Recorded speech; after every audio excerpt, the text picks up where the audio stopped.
Hi guys, it's me again, Michelle G. and welcome to my vlog at may share ako sa inyong bago about sa seasonal worker family invite system.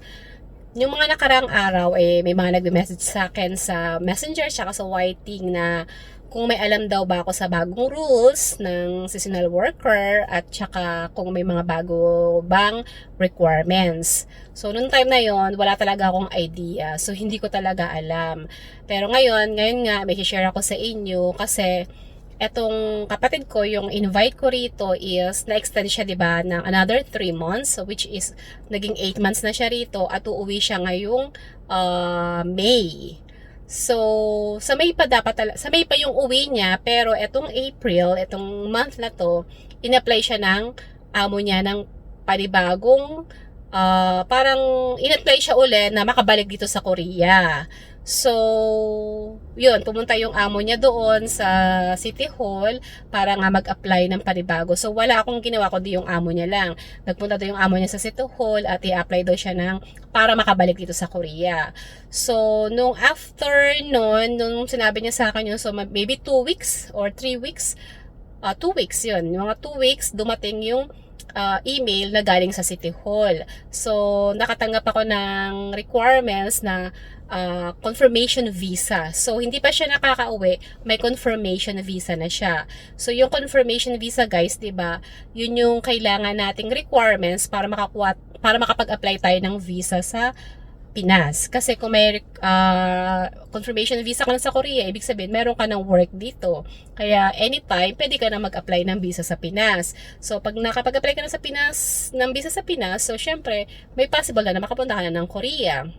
So, bukod sa confirmation visa na natanggap ko, nakatanggap din ako ng recommendation letter para sa re-entry. So, yung recommendation letter is nanggaling din siya doon sa City Hall. So, yung mga nakarang may nagtanong sa akin kung paano ba gumawa ng recommendation letter or paano ba yung invitation letter na gagawin para sa ini-invite nila. So, hindi ko yun alam kasi nga, hindi ko pa alam na may ganong requirements. Ngayon, yung recommendation letter or yung invitation letter na sinasabi is hindi naman pala ikaw gagawa. Hindi manggagaling sa invitor yung recommendation na yon, kundi galing mismo sa City Hall. Sila yung magbibigay mismo ng recommendation letter or yung recommendation form. O ayan yung bago ngayon. Actually, may in-apply ako ng isa pang relatives doon sa City Hall. Pinasa ko yung mga requirements niya, yung mga kailangan doon. Then, yung amo kasi ng kapatid ko, sinabi ko sa kanya na baka kung kailangan niya ng tao, hugutin niya na lang yung in-apply ko doon since kompleto na yung requirements. So, ginawa naman niya. Yung in-apply niya yung kapatid ko, kinuha niya rin yung papers nung ORM, inalam din niya yung papers doon ng panibago kong invite.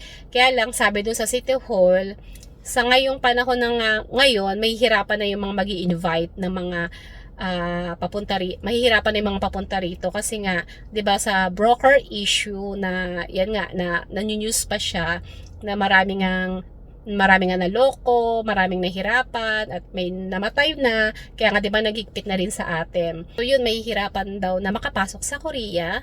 Kaya pero yung mga yung mga re-entry, yun, katulad na yung pag umuwi, tapos pabalik, mag-re-entry uli. So, medyo madali kasi nga, syempre, meron na silang background dito. Lang guys, yung may share ko sa inyo ngayon about sa bagong requirements na natanggap ko. Yung bukod sa confirmation visa, meron na ring recommendation letter or recommendation form na galing sa City Hall na hindi ikaw yung gagawa, na mismong galing sa City Hall. So, yun guys, para hindi na ma-offload yung mga i-invite nyo, isama nyo na yung ganong requirements. Galing naman siya talaga sa City Hall. So, alam na nila kung ano yung mga requirements na kakailanganin para sa pag-invite. So, yun dati ang nakuha ko ng confirmation visa, ngayon may kasama na siyang recommendation para sa re-entry. So, ayan guys, yun lang share ko sa inyo. Thank you for watching. Sa next vlog ulit, share ko kung ano yung merong bago. Bye!